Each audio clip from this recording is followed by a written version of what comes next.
시작하겠습니다. 이제 오늘 하고 다음 주 두 번밖에 안 남았어요. 그렇죠? 다음 달에 이제 재수강 하시는 분들 책은 요거인데, 만약 내가 인생을 다시 산다면, 김혜남님이라고 의사세요. 네. 이분이 파킨슨 병에 걸려서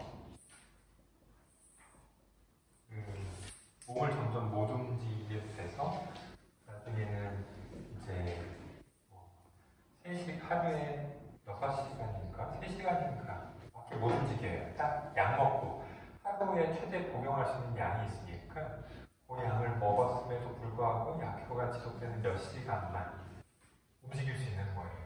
이상 생활을 할 수 있고 나머지 시간은 못 움직여요. 화장실도 못 가요. 근데 이분이 굉장히 긍정적이세요. 그래서 저도 이분의 책을 즐겨 읽고 같이 필사도 몇 번 해보고 했는데, 몸이 더 안 좋아지면, 원래 이제 상담, 정신과 상담을 하던 분인데 그 상담도 못하고 이런 저술도 못하고 그렇게 되지 않을까 염려가 되더라고요. 나중에는 어떤 생활을 하실까 했는데, 최근에 나온 책은 이분이 영화를 보고 그 영화에 대한 글, 이제 상담은 어려워지니까 그런 책을 쓰시더라고요. 많은 영감을 주고 감동을 주는 책이라서 다음 달 교재를 했는데, 설령 이제 다음 달에 같이 필사를 하지 않는 분들도 스스로 이 책을 한번 찾아서 보고 필사를 해보시면 어떨까 추천할 만한 책이라고 봐요. 제목 그대로 만약 내가 인생을 다시 산다면 어떻게 살 것 같으세요? 다 과거가 있잖아요. 만약에 내가 10대를 다시 산다면, 10대를 다시 산다면, 40대를 다시 산다면 어떻게 할 것 같으세요? 예전이랑 똑같이? 아니면 어떤 변화를, 뭘 더하고 뭘 뺄 것 같으세요?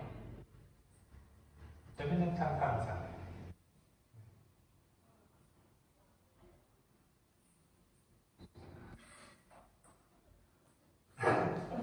제 큰딸이 6학년인데 이번에 저한테 자신한테 권해주고 싶은 책 3권이라는 주제로 저한테 숙제를 냈어요. 10월 달부터 딸이랑 같이 하고 있는데 자기랑 같이 주제 글쓰기를 하면 좋겠대요. 그래서 딸이 주제를 정해서 저한테 노트를 주면 일주일 이내에 제가 그걸 써서 제가 또 딸한테 듣고 싶은 주제를 써놓고 노트를 건네주는 거예요. 하루 늦어질 때마다 벌금 1,000원이에요. 그리고 만약 되게 얇은 노트긴 한데 이 노트를 끝내기 전에 그만두면 위약금 10,000원. 내 딸한테는 되게 큰 돈이거든요. 그거를 제일 첫 페이지에 써놨어요. 계약서, 이것도 교육이 될 수 있겠다 싶어서 했는데, 저한테 이번에 이 주제를 주는 거예요. 어떤 책을 권하고 싶냐. 제가 여러분 장발장은 다 아시잖아요. 그게 프랑스의 정치가이자 작가였던 빅토르 위고가 쓴 레 미제라블을 우리가 이제 좀 압축해서 알고 있는 얘기인데, 이분이 정치인이잖아요. 근데 나중에 망명을 해요. 프랑스에서 정치를 할 수 없게 돼서. 자신이 꿈꾸는 것도 있고, 또 작가니까 사람들을 되게 자세히 관찰하잖아요. 그런 데서 얻어지는 통찰로 글을 썼는데, 레 미제라블이 어떤 뜻인지 아세요? 우리말로 번역하면, 직역하면 우리는 그 주인공인 장발장으로 제목을 흔히 알고 있지만 비참한 사람들이라는 뜻이에요. 근데 그 장발장이 복역을 오랫동안 하고 나왔을 때 그 어떤 신부님을 만나잖아요. 그 은초대 2개를 훔쳤다가 선물 받죠. 그 얘기가 잠깐 나오는데 그 원저로 보면 그 신부에 대한 얘기가 되게 많이 나와요. 그 신부가 그냥 그때만 문득 그 행동을 한 게 아니거든요. 그 사람이 어떤 삶을 살아왔는지를 자세히 서술해요. 그래서 이 사람이라면 이런 상황에서 이런 행동을 하겠구나가 자연스럽게 우리가 수긍이 되게끔 그 신부 얘기가 굉장히 길어요. 그리고 이제 거기에서 나오는 여러 인물 분상들이 있는데 그거를 천천히 읽다 보니까 내가 이거를 젊은 시절에 좀 더 어린 시절에 읽었다면 내가 다른 인생을 살았을지도 모르겠다. 사람을 보는 통찰이 생기고 그러니까 그 생각이 들었어요. 근데 또 문득 그 시절에 저한테 이 책을 권한다 해도 그걸 잘 읽지도 않을 뿐더러 읽었다고 해도 같은 감흥을 얻기는 어려웠겠구나 라는 생각이 들더라고요. 그래서 박노해라는 분이 있는데 노동 시를 썼다가 이제 사형 선고까지 받고 오랫동안 복역하고 나중에 이제 복권되고 정부가 이거 잘못한 거다 배상금을 지불하겠다라고 했는데 과거를 팔아서 현재를 살지 않겠다 하면 그거를 거절하고 자신이 글 쓰고 사진도 찍고 그러면서 인생을 살고 계세요. 근데 제가 이 시대에 이분의 책을 봤는데 이분이 그때 출소하고 사랑만 희망이다 라는 책 제목이 그랬던 것 같아요. 그거를 봤는데 되게 거부감이 들었거든요. 그 이후로 이분 책을 안 봤어요. 그러다가 이제 그 걷는 독서라는 되게 두꺼운 잠언집이에요. 한쪽에는 이분이 찍은 사진이 조그맣게 있고 한쪽에는 뭐 한 줄에서 한 6줄 내외의 짧은 잠언들을 쓴 건데 그 글이 되게 좋더라고요. 요즘에는 그거를 천천히 제가 필사하다가 아예 파일하고는 이제 그거를 같이 외우고 있는 중이거든요. 거기에 그 한글로 있고 아래 영문으로 있는데 생일 때 그 책을 주니까 이 글 무슨 내용인지 모르겠는데 되게 멋있다며 좋아하더라고요.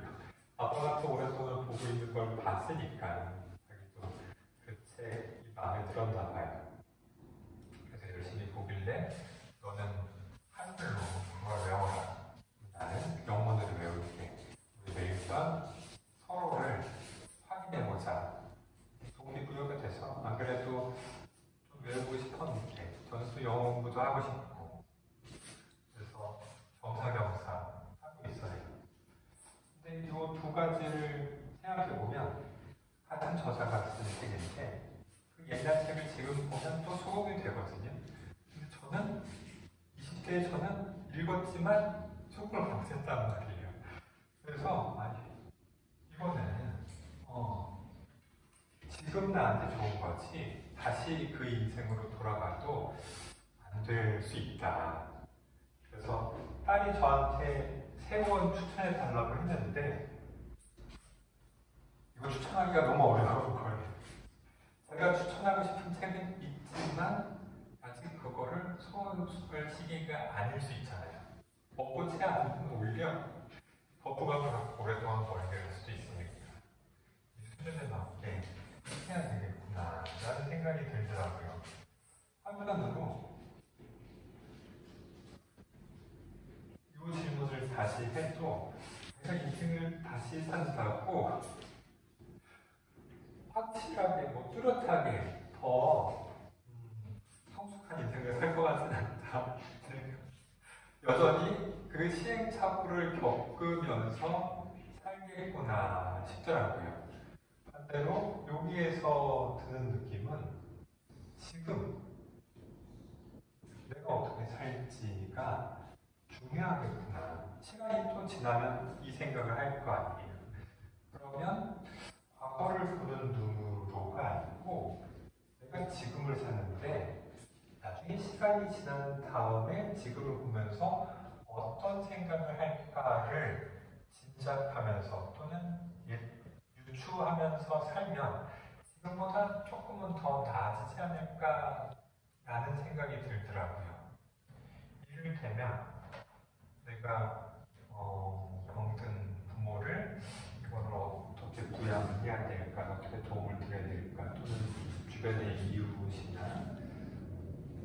그런 문제들을 어떻게 할까 생각할 때 지금 나한테 좋냐 나쁘냐 많이 아니고 내가 10년, 20년 지난 뒤에는 이걸 어떻게 바라볼까를 생각하면 내가 과거를 바꾸진 못해도 미래를 예상함으로써 현재를 보다 성숙한 삶의 태도로 살 수 있지 않을까라는 생각이 들더라고요.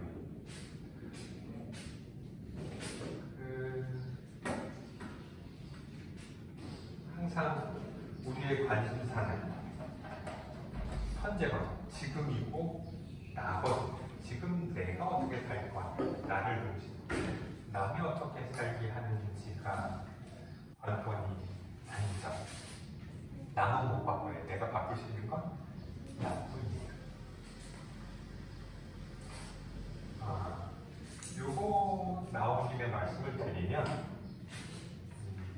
동작이 되게 붕 떠지게 되고 작은 동작들이 안 돼요. 그래서 큰 동작들은 좀 되는데 만약에 글씨를 쓴다 보면 처음에 시작은 잘하는데 글씨가 갈수록 뒤로 갈수록 작아져요. 이런 특징을 보이고 뭐 이제 팔다리 움직이는 거에서는 그런 게 있지만 우리 소화기도 다 근육으로 돼 있거든요. 요거 운동으로 떨어져서 소화 배변의 문제를 굉장히 크게 겪어요. 어떤 사람은 운동 능력부터 문제가 생기기도 하고 어떤 사람은 소화의 문제가 오기도 하고 이 경우가 더 심해요. 그런데 이게 옛날에 꼼짝없이 경험할 수밖에 없는, 겪을 수밖에 없는 병이었는데 약이 생겼잖아요. 이 약이 되게 드라마틱한 효과를 내요. 완전히 병이 생기기 전으로 불려준다는 말이에요.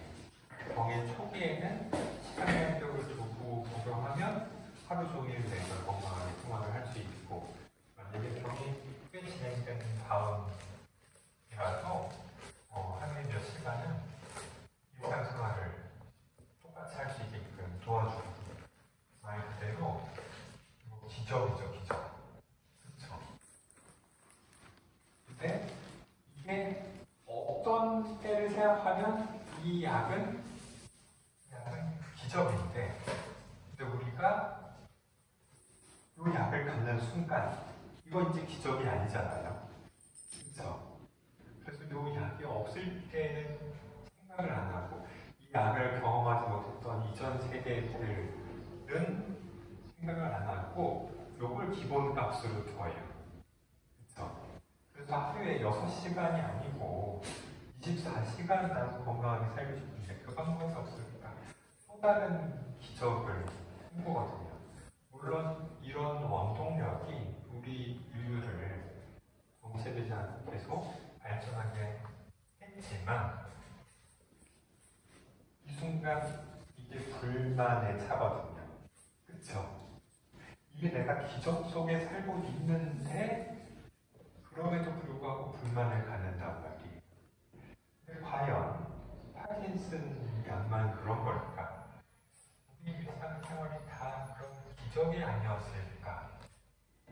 가만 생각해보면 내가 사람으로 태어난 것도 기적이고 그리고 다른 나라, 지금 뭐 경제적으로 되게 어려운 나라 아니면 전쟁을 겪고 있는 나라도 있잖아요.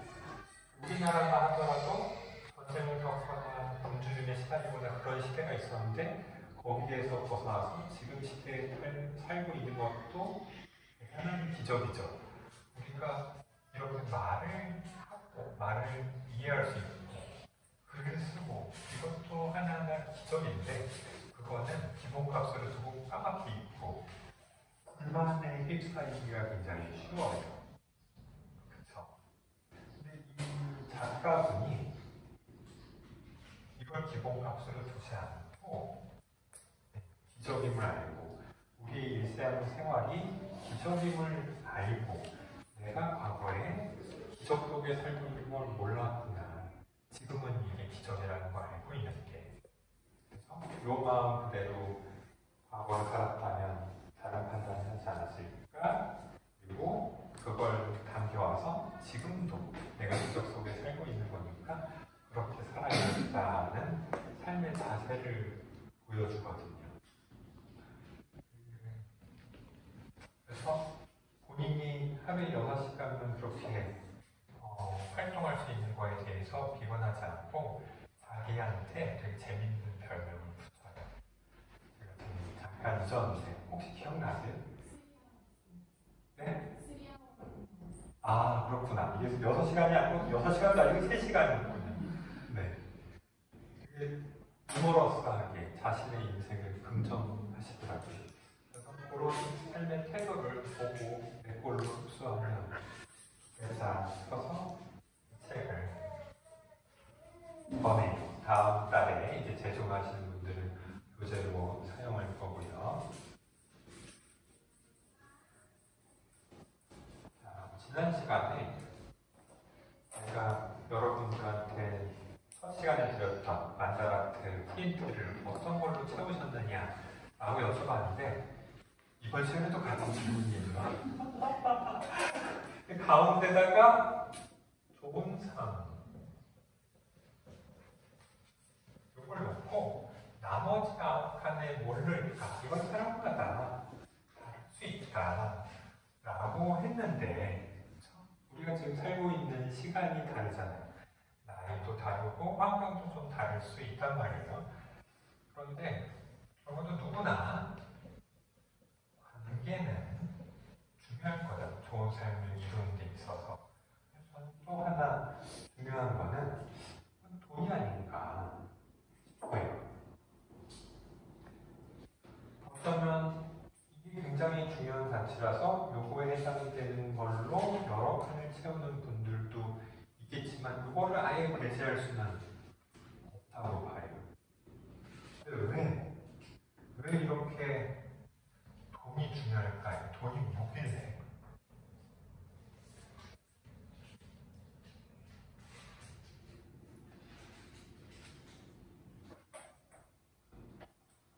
한 가지 짚고 넘어야 될 거는 돈은 물질일까요? 그러니까 실체를 가진 뭔가일까요? 그렇죠. 이게 실체가 아니에요. 전에는 우리가 금화를 쓰고 또는 지폐를 쓰고 해서 어떤 형태를 가진 뭔가가 있으니까 실체를 가진 건가? 라고 생각했는데 지금 기술이 발달하다 보니까 얘가 점점 모습을 드러내지 않죠.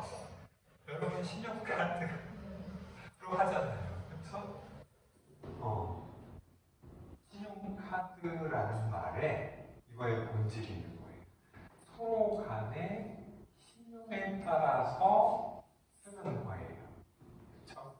약속을 주고받는 거였어요. 약속.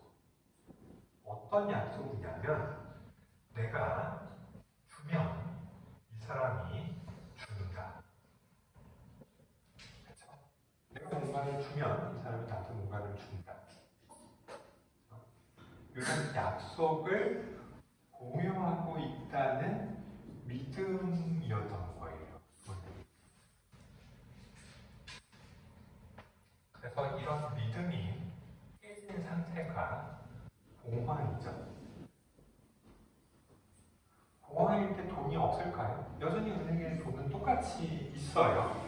있는데 왜 이게 힘을 발휘하지 못하냐면 내가 이 사람한테 뭔가를 주면 이 사람이 나한테 뭔가를 줄 거라는 믿음이 깨져서 내가 빵을 사기 위해서 오늘 10,000원을 줬는데 내일이면 이 사람이 이 빵을 주고 10,000원을 가진 사람이 다른 사람한테 돈을 주고 물건을 살 수 있을 거라는 믿음이 깨질 때 이게 유통이 안 되죠.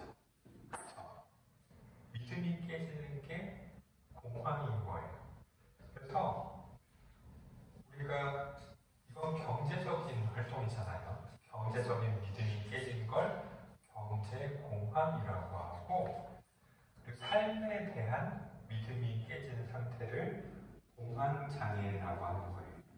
둘의 공통점이 그거예요. 믿음이 깨진 상태다라는 거. 자, 그러면 요게 이제 믿음이라는 것까지 했는데, 과연 나한테는 얼마만큼이 필요할까를 살펴볼 거예요. 여러분들 뷔페에 가면 음식을 얼마나 먹을 수 있죠?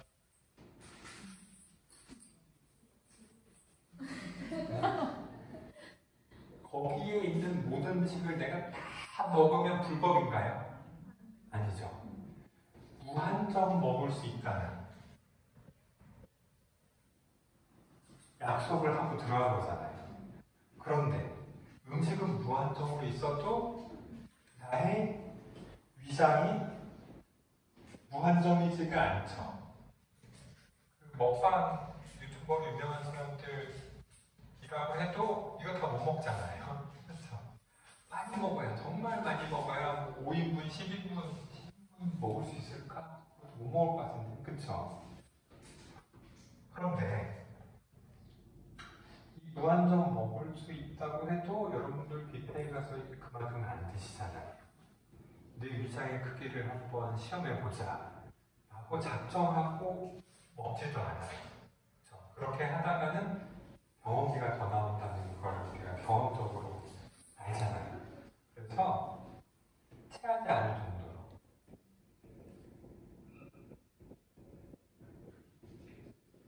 그렇죠? 또는 내가 포만감이 아니고 그냥 기분이 좋을 만큼 이 정도로 먹어요. 무한정 있다고 해도. 그리고 우리는 이거를 지혜롭다고 하죠. 그쵸? 먹는 순간에도 좋고 먹고 나서도 기분이 좋게 조절하는 걸 우리가 지혜롭다라고 하잖아요. 음식에 대해서도 이렇듯이 요거에 대해서도 그런 게 필요한 게 아닐까 싶어요. 이거는 주면 준다는 약속인데 내가 뭔가 받을 필요가 별로 없다면 이건 도움을 받는다라는 얘기잖아요. 그렇죠? 누군가 나한테 이걸 주려고 해도 난 그렇게 필요하지 않아요 라고 하면 안 받을 수 있는 거잖아요. 내가 얼마만큼의 도움이 필요할까를 생각해보는 게 좋을 것 같아요. 내가 도움도 안 필요한데 이거를 계속 갖고 있으면 이게 나한테 오히려 위험할 수 있거든요. 자, 이거를 한자로 하면 이가 될 거예요. 이건 기본이에요.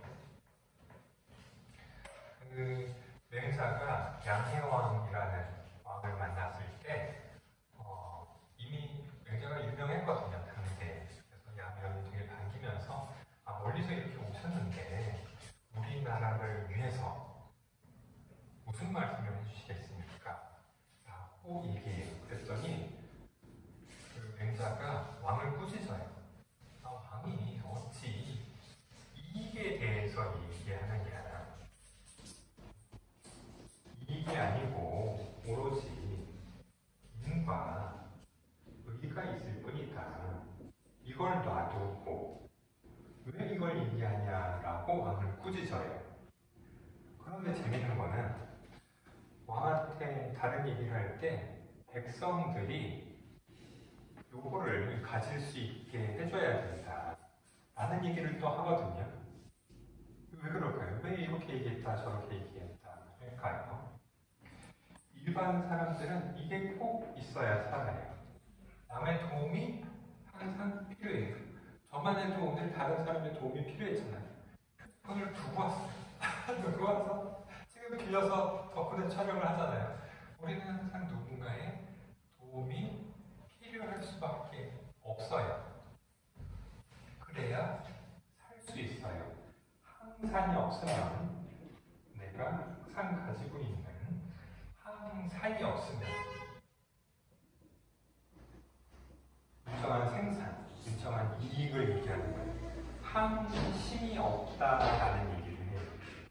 우리가 굶주린 상태에서 일정한 마음을 가질 수는 없다. 그래서 백성들, 지금으로 얘기하면 시민들이죠. 일반 시민들은 항산을 가질 수 있게, 먹고 살 수 있게 해줘야 된다. 그렇지 않으면 사람들이 일정한 마음의 안정을 가질 수 없으니까. 이거는 정치가로서, 이런 정책을 결정하는 사람으로서 명심해야 되는 거다. 라고 강조를 하거든요. 그런데 여기에서 멈추면 안 된다는 거예요. 내가 요것만을 원하면 얼마만큼 내가 필요한지를 정하지 않으면 왕은 어떻게 하려고 했어요? 그 백성들한테 세금을 다 받아서 이거 다 내 거라고 하겠죠. 내 건데 남한테 주는 거 아까워서 조금만 줄 거 아니에요. 그래서 군인들 공급도 가급적 조금만 주고 기술 개발하는 것도 안 하고 가급적 내가 갖고만 있고 싶지 않아요. 그렇죠? 그래서 나라가 위험해질 수 있거든요. 그렇다면 정치가 또는 지도자로서 해야 되는 건 뭐냐면 사람들한테는 요거를 갖게 해주면서 나는 이거를 다 내가 갖는 게 아니고 내가 필요한 만큼, 정말 필요한 만큼만 갖고 사람들이 서로 더불어 살 수 있게끔. 이는 더불어 살자는 뜻이에요. 왜냐면 우리는 사회적 동물이니까. 의는 정인데 요거를 쉬운 말로 바꾸면 당연히 할 일이에요. 당연히 할 일. 그렇죠? 당연히 서로 해야 할 일을 하게끔 해야 된다는 거죠. 왕은 또는 정치가는 더불어 살기 위해 당연히 해야 될 일은 뭔가를 물어야 되는 사람이지 내가 어떻게 하면 더 부자가 되겠습니까를 물어야 되는 사람이 아니다라고 꾸짖었던 거예요. 자, 그럼 이걸로 돌아와 볼게요.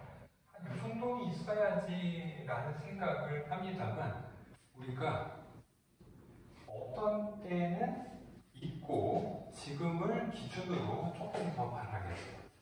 아까 파킨슨 얘기한 것처럼 옛날과 비교하면 지금 우리가 휴대폰을 갖고 자동차를 몰고 다니고 해외여행 갈 때 비행기를 타고 이게 꿈 같은 일이잖아요. 우리나라가 90년대 전까지는 해외여행을 못 가고 있었으니까 정말 놀라운 일인데 그때는 우리가 있고 지금을 기준으로 여기서 더 하려고 하지 그러지 못하는 불만을 느끼기가 싫거든요.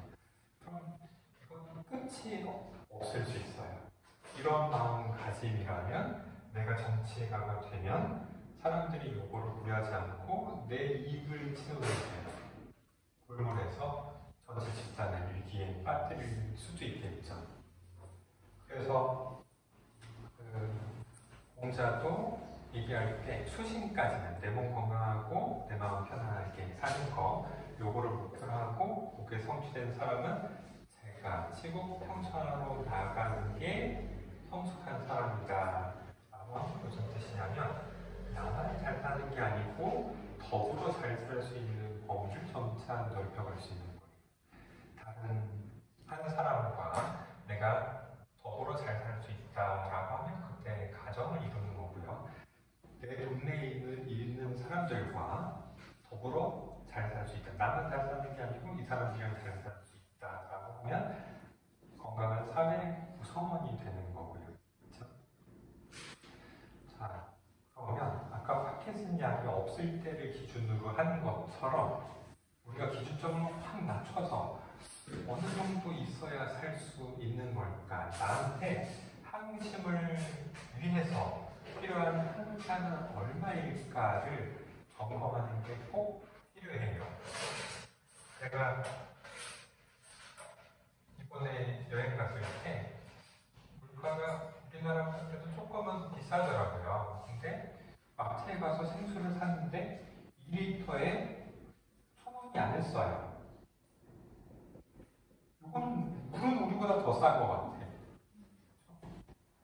1,000원이 안 하고, 근데 그 마트 옆에 스타벅스가 있었는데 아내가 커피를 되게 좋아하는데 저랑 다니면 커피를 못 마신다 라고 그날 아침에 불만을 얘기했거든요. 그건 당신이 그 카페를 못 가. 왜냐면 저는 커피를 별로 안 좋아하니까.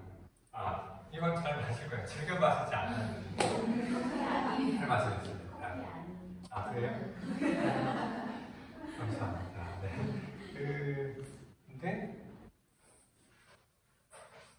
옆에 스타벅스가 있길래 거기서 아내가 좋아하는 라떼를 한 잔 사서 가는데 이렇게 8,000원이더라고요. 근데 참 희한한 거예요.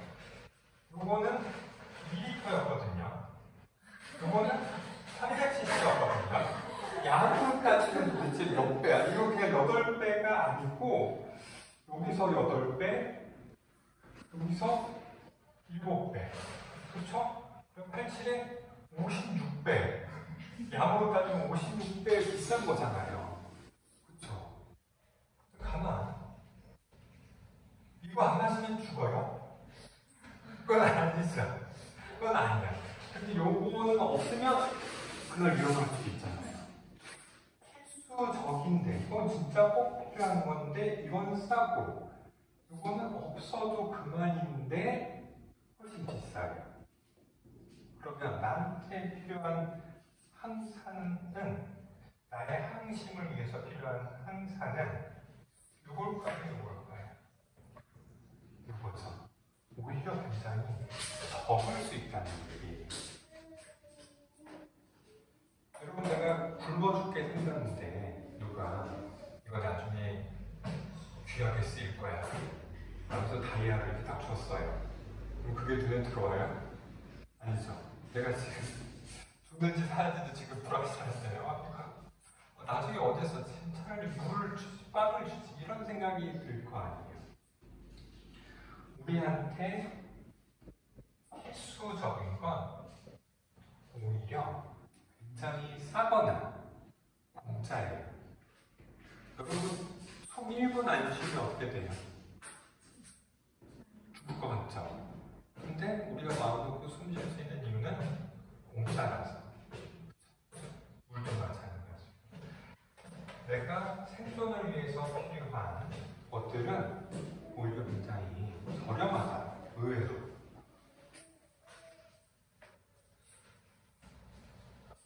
뭔가 더 윤택하기 위한 사치제일수록 가격이 훨씬 비싸다는 거예요. 그래서 이 사치제가 악이다라는 건 아니에요. 뭐 기회가 돼서 필요할 때 즐길 수 있으면 이것도 좋아요. 없는 것보다 훨씬 좋거든요. 저는 아침에 커피 한 잔에 아내가 어머 이게 뭐야? 당신은 어떻게? 내 맘 말고.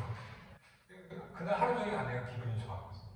좀 되게 싸게 했다 생각했어요. 그런데 진짜 필수적인 건 훨씬 더 저렴하다는 얘기죠. 내가 만약에 뭔가 불만이 있다, 만족하지 못한다라고 하면 이게 항산의 영역인가 아니면 사치제의 영역인가를 살펴볼 필요가 있어요. 만약에 이게 생존을 위해서 꼭 필요한 게 아닌데 그걸로 인해서 내가 마음의 안정을 찾지 못한다 못한다, 내 기분이 안 좋다, 내 하루를 망치고 있다, 현재를 망치고 있다라고 하면 그러면 가치가 있나? 라고 하고 놓을 필요가 있는 거죠. 이건 재미의 영역이구나. 재미. 절박한 게 아니고 재미의 영역이구나. 재미니까 한번 해볼까? 라는 생각으로 그걸 추구할 수 있겠죠. 심각한 게 아니고. 그러면 재미로 추구하는 거기 때문에 이걸 내가 손에 쥐든 잡지 못하든 그 현재가 즐거울 수 있어요. 근데 우리가 살다 보면 계속 착각하게 되거든요. 현재를 그냥 기준점으로 하니까. 그래서 저도 이 생각을 안 하면 자꾸만 지금 있는 것들은 당연하고 더 찾아보고 싶어지는 거예요. 이를테면 제가 이제 20년 전에 혼자 배낭 메고 유럽 여행을 하는데 제가 우리나라가 선진국 계열에 들어서기 전이고 물가 차이가 지금보다 더 클 때죠. 그래서 애껴서 다닐 수밖에 없는 거예요. 잠은 가급적 버스나 기차에서 자고 숙박시설에 들어가도 도미토리라고 해서 뭐 6인실에서 침대 하나 쓰고 그런 걸로 했는데 하면서 나중에 그리고 음식점에는 잘 못 들어갔어요. 거기 마트에서 빵과 샌드위치와 이렇게 사다가 해먹었는데 다행히 그 도미토리에 여행하는 친구들도 유럽 친구들이 이렇게 많이 다니고 있었는데 다들 비슷하게 해요. 그래서 그렇게 알뜰한 정보로 서로 주고받고 그래서 재밌게 다녔습니다만 나도 저 식당에 들어서 한번 밥을 먹고 싶은데 라는 생각을 했어요. 그래서 나중에 돈을 많이 벌면 그때는 여유롭게 와서 잘 먹고 다니자. 지금은 잘 보고 다니고 나중에는 잘 먹고 다녀야지 라는 생각을 했어요.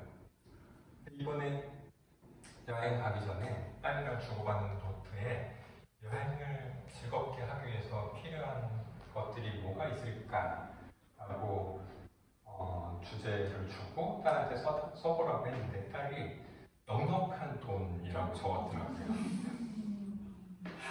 근데 그걸 보는 순간 웃음이 나왔어요. 야, 넉넉한 돈이라는 게 도대체 얼마일까? 얼마 정도 받니? 라고 물어봤는데 왜냐면 이게 저 혼자 갈 때랑 4시 갈 때랑 금액이 다르더라고요. 비행기 타는 그리고 그 숙박시설을 예약하려고 해도 보통은 다 2인 기준이니까 4인으로 하면 숙박비가 갑자기 비싸지잖아요. 그래서 그리고 어디 가서 밥만 먹으면 꽤 깨지더라고요. 여기는 기본 음료를 꼭 시켜야 돼. 일단 음료 하나 마시고 그 다음에 이제 식사하고 메뉴판 또 주면 거기서 식사 골라서 또 하고 애들도 음료 내자는 이거 하니까 하루에 3번 힘든데 싶더라고요. 근데 딸한테 야 넉넉한 돈이 과연 얼마니? 과연 넉넉한 돈이라는 게 있을까? 라고 물어봤더니 딸의 기준은 저랑 되게 다른 거였어요. 하리보 살 돈. 자기들 반 친구가 9명인데 이 9명한테 하리보를 다 선물하고 싶다. 요거였던 거예요. 얘는 요거를 사면 만족하는 거였어요. 제가 제 기준으로 너무 앞서갔던 거죠. 그리고 이번에 여행을 가는데 파리를 자는데 친구 집에서 6일을 잤거든요. 한 친구 집에서 4일, 다른 친구 집에서 2일. 6일을 잤어요. 9일 잤구나. 그리고 여기서 잠을 자면 친구들이 아침을 또 차려주죠. 아침을 차려주고 그리고 더 좋은 거는 숙박시설에서 자는 것보다 현지인 집에서 자는 게 더 특별한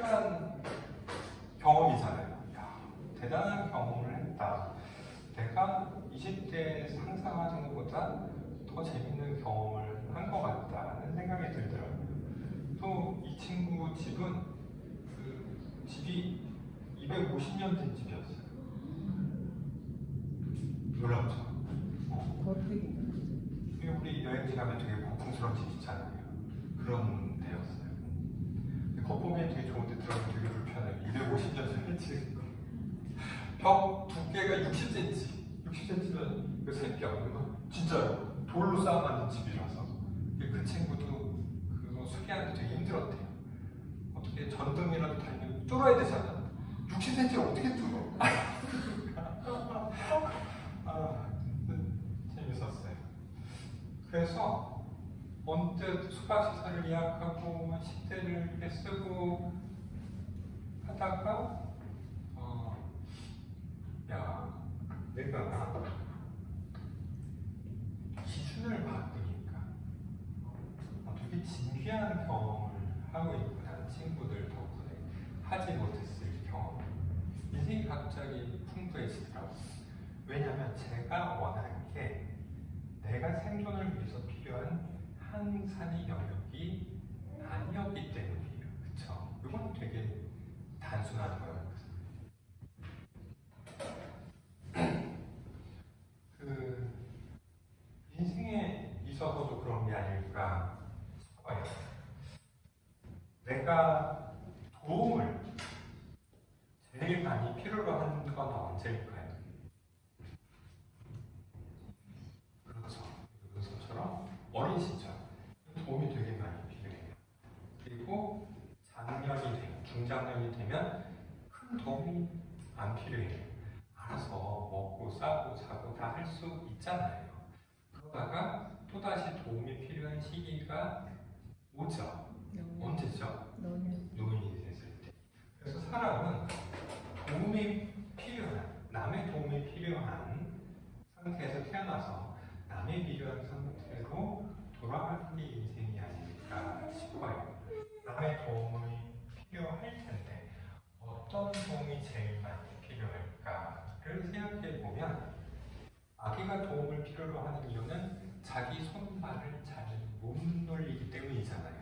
음식을 내가 잘 집어서 못 먹고 화장실을 내가 못 걸어가서 그렇고. 내가 만약에 노인이 돼서도 내 손과 발로 먹고 싸고를 해결할 수 있으면 남의 도움이 그렇게 필요하지 않겠구나 라는 생각이 들더라고요. 근데 그 상태를 언제 만들 수 있냐? 요때는 못 만들고 요 시기에 만들 수 있는 게 아닌가 싶어요. 지금 내가 걸어다니고 내 손으로 밥을 먹을 수 있을 때 이 기능을 잘 유지하기 위해서 내 몸 관리를 하는 거. 그러면 노년이 됐을 때도 내가 예상한 것보다 훨씬 도움이 덜 필요할 거예요. 도움이 덜 필요하다는 얘기는 나한테 필요한 항산이 적다는 얘기고 나중에 필요한 항산이 적으니까 그걸 쌓아놓기 위해서 현재를 담보 잡을 필요도 없죠. 이게 선순환이 아닐까 싶어요. 내가 지금 건강을 잘 유지하는 게 나중에 항산을 낮추기 위한 방법이다. 지금도 좋고 나중에도 도움이 아닐까 합니다. 책 한 권을 또 소개하면 되게 좋은 책인데 필사하기에는 조금 달라붙어도 맞지 않고 해서 못하는 건데 사람은 그렇게 죽지 않는다. 그런 책이에요.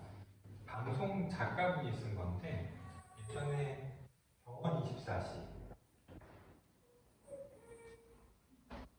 요거를 썼던 작가예요. 근데 20년이 지나서 자신이 되돌아보니 어쨌든 내가 글을 좀 잘못 썼던 것 같다.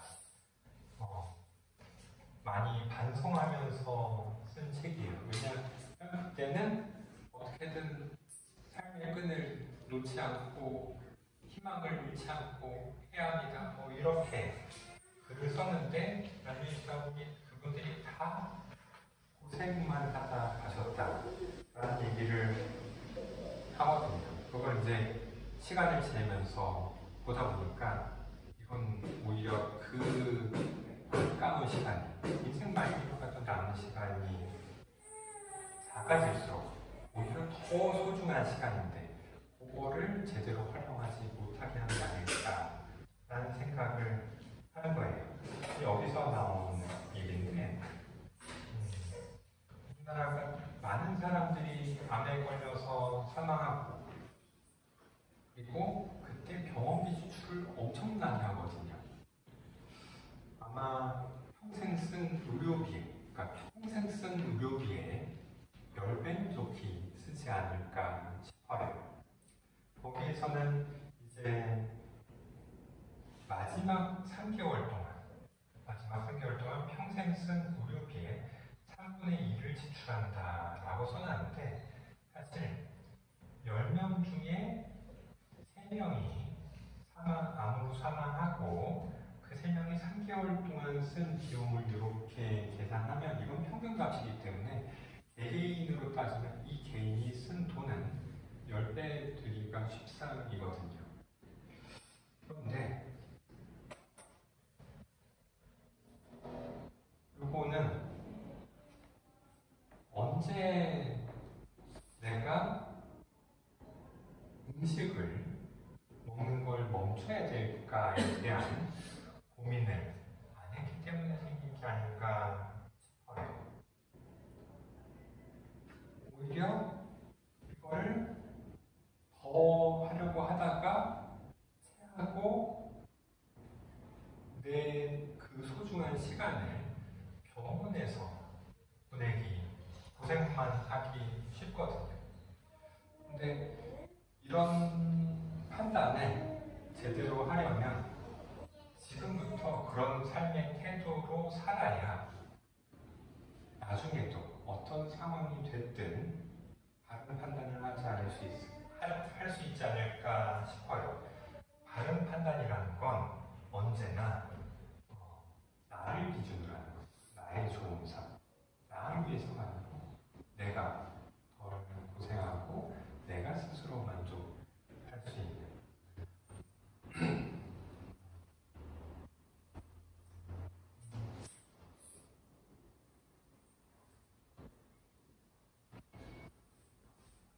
이제는 몸에 뱉나봐요. 시계도 안 보고 쭉 하다가 됐나 하고 보니까 50분. 마지막으로 정리를 하면 좋은 삶을 위해서 돈은 꼭 필요한 것인데 항산이 없으면 항심도 없다라고 말할 정도로 꼭 필요한 것이지만 나한테 항심을 위해서 필요한 항산은 얼마일까? 그게 생존을 위해서 필요한 건지 아니면 이걸 보다 더 윤택하고 아름답게 하기 위한 사치제에 해당하는 것인지 살펴볼 필요가 있다. 그래서 요거는 작아질수록 내가 재미로 추구할 힘이 커진다. 그래서 여기에 도달해도 즐겁고 설령 도달하지 못한다고 해도 나는 좋은 삶을 살 수 있다. 왜냐? 재밌었으니까. 이렇게 정리했어요. 그러면 오늘 얘기는 마치겠습니다. 감사합니다.